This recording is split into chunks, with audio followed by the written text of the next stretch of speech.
नमस्कार दोस्तों, आज मैं आपको बैसाख मास में नित्य नियम से सुनी जाने वाली राम लक्ष्मण की कहानी सुनाने जा रही हूँ। प्रेम से बोलिए रामचंद्र भगवान की जय हो, सीता माता की जय हो।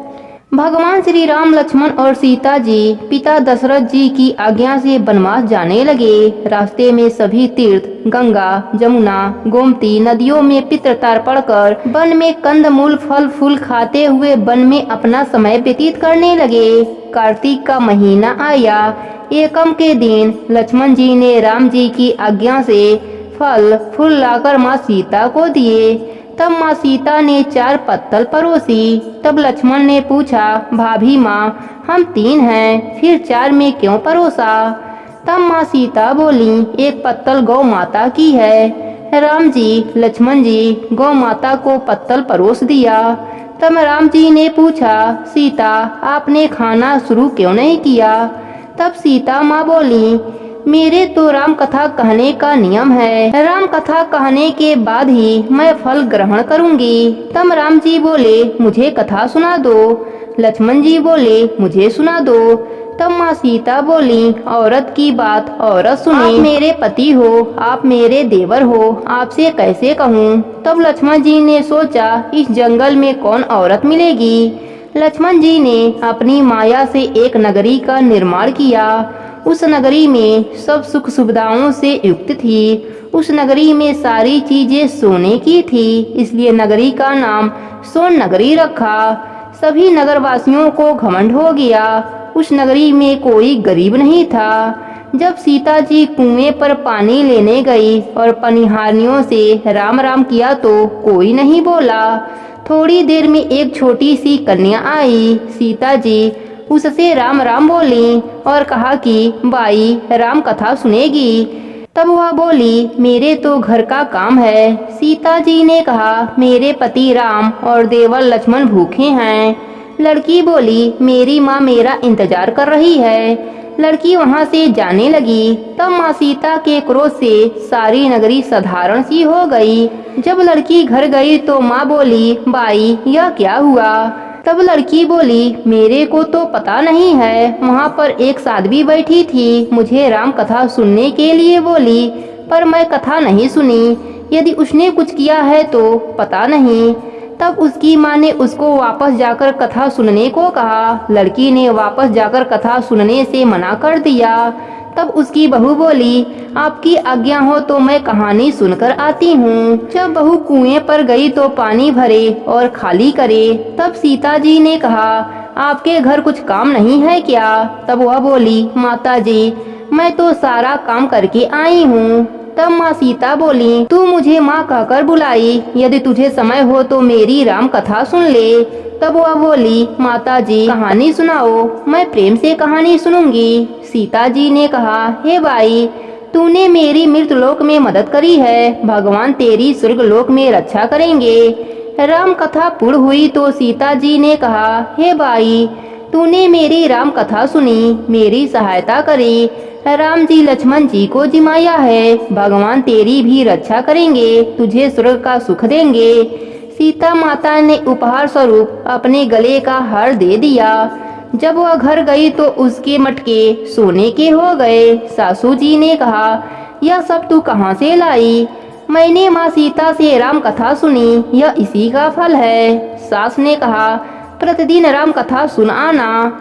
बाई को राम कथा सुनते बहुत दिन हो गए। तब उसने माँ सीता से पूछा, इसका उद्यापन विधि तो बताओ। सीता माता ने कहा, 7 लड्डू लाना, 1 नारियल लाना, उसके 7 भाग करना, 1 भाग मंदिर में चढ़ाना, जिससे मंदिर बनवाने का फल होता है।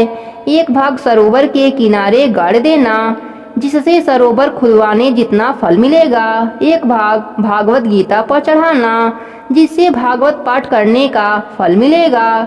1 भाग तुलसी माता को चढ़ाना, जिससे तुलसी विवाह जितना फल मिलेगा।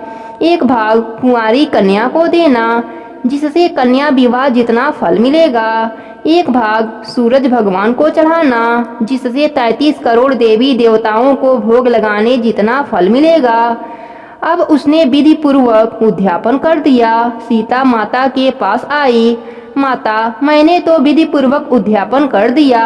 अब 7 दिन बाद वैकुंठ लोक से विमान आएगा। 7 दिन पूरे हुए, विमान आया तो बहू ने कहा, सासू जी, वैकुंठ लोक से विमान आया है। सास बोली, बहू, मुझे और ससुर जी को ले चल, अपने माता पिता को भी ले चल, सारे कुटुंब परिवार को ले चल, अड़ोसी पड़ोसी को ले चल। बहू ने सबको बैठा लिया, पर विमान खाली था। थोड़ी देर में उसकी ननद आई और देखते ही देखते विमान भर गया। तब बहू ने कहा, माँ सीता, ननद बाईसा को भी बैठा लो। माँ सीता ने कहा, इसने कभी कोई धर्म पुण्य नहीं किया। तब बहू ने कहा, बाईसा, आप पहले कार्तिक मास में राम लक्ष्मण की कथा सुनना, उसके बाद आपके लिए बैकुंठ से विमान आएगा। गांव के सारे लोग एकत्र हो गए और पूछने लगे, बाई, तूने ऐसा कौन सा धर्म पुण्य किया, हमें भी बताओ। तब बाई ने कहा, मैंने तो माता सीता से प्रतिदिन राम कथा सुनी और नियम से उद्यापन किया। तब समस्त ग्रामीण राम कथा सुनने की जिद करने लगे। तब बाई राम कथा कहने लगी और सब नर नारी सुनने लगे। राम कथा संपूर्ण होते ही समस्त नगरी सोने की हो गई। बाई ने कहा, जो कोई राम कथा सुनेगा उसको मेरे समान ही फल मिलेगा। सब राम लक्ष्मण जी की जयकारा करने लगे और विमान स्वर्ग में चला गया। 7 स्वर्ग के दरवाजे खुल गए। पहले द्वार पर नाग देवता, समस्त देवी देवता पुष्प वर्षा करने लगे। देवताओं ने पूछा कि तूने क्या पुण्य किया।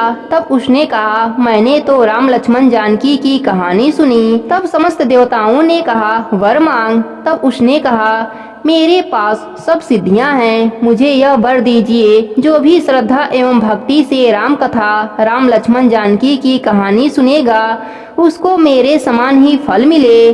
सभी देवताओं ने पुष्प वर्षा करते हुए तथास्तु कहा। चारों ओर राम राम की जयकारा होने लगी। हे सीता माता, जैसे आपने बहू को वैकुंठ लोक का वास दिया, वैसे ही अपने सभी भक्तों पर अपनी कृपा बनाए रखना।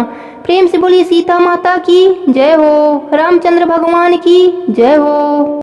राम आए लक्ष्मण आए, देश के पुजारी आए, नित नेम का नेम लाए। आओ राम बैठो राम, माखन मिश्री खाओ राम, दूध बतासा पियो राम, सूत के पल का पोटो राम, साल दुसाला ओढ़ो राम। राम सवारे सबके काम, खाली घर भंडार भरेंगे, सबका बेड़ा पार करेंगे। जय श्री राम, जय श्री राम। सीता माता कहानी कहा करती थीं और श्री राम जी सुना करते थे।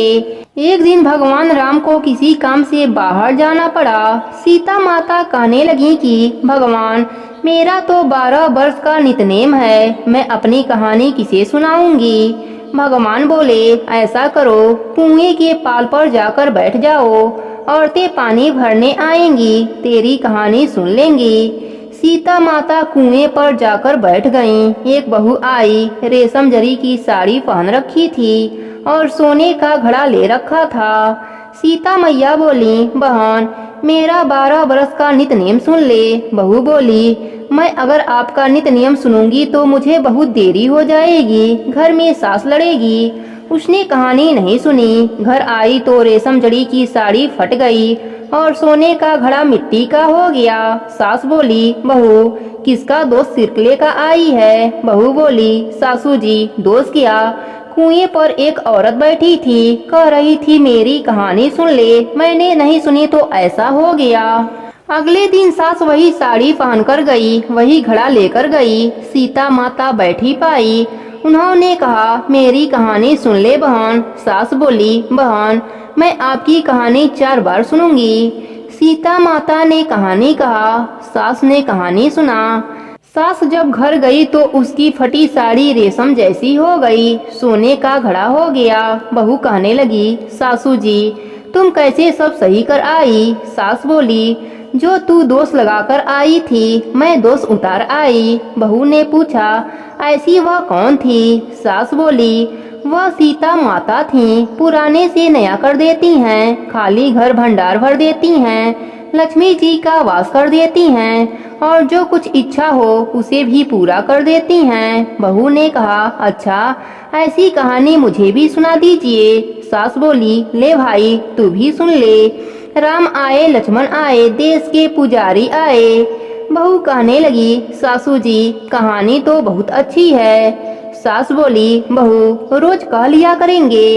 एक दिन उनकी पड़ोसन आई, बोली, बहन जरा आँच दे दे। सास कहने लगी, अभी हमने आँच नहीं जलाई। वह बोली, तू 4 बजे से उठकर क्या कर रही है? वह दोनों बोली, हम नहाएं धोएं, पूजा पाठ करें और सीता माता की कहानी कह रहे हैं। वह बोली, इससे क्या होता है? वह दोनों बोली, सीता माता की कहानी कहने से अटूट भंडार भरते हैं, सारे कार्य सिद्ध हो जाते हैं। पड़ोसन बोली, ऐसी कहानी तो मुझे भी सुना दो। वह बोली, ले भाई तू भी सुन ले। राम आए लक्ष्मण आए, देश के पुजारी आए। पड़ोसन कहने लगी, बहन कहानी तो मुझे बहुत अच्छी लगी। अब पड़ोसन भी नित नेम सीता माता की कहानी कहने लगी। सीता माता ने उसका भी भंडार भर दिया। हे मेरी सीता माता, जैसे उन सबके भंडार भरे मेरी भी भरियो। लक्ष्मी जी का वास हो, अन्नपूर्णा का वास हो। प्रेम से बोलिए सीता माता की जय हो।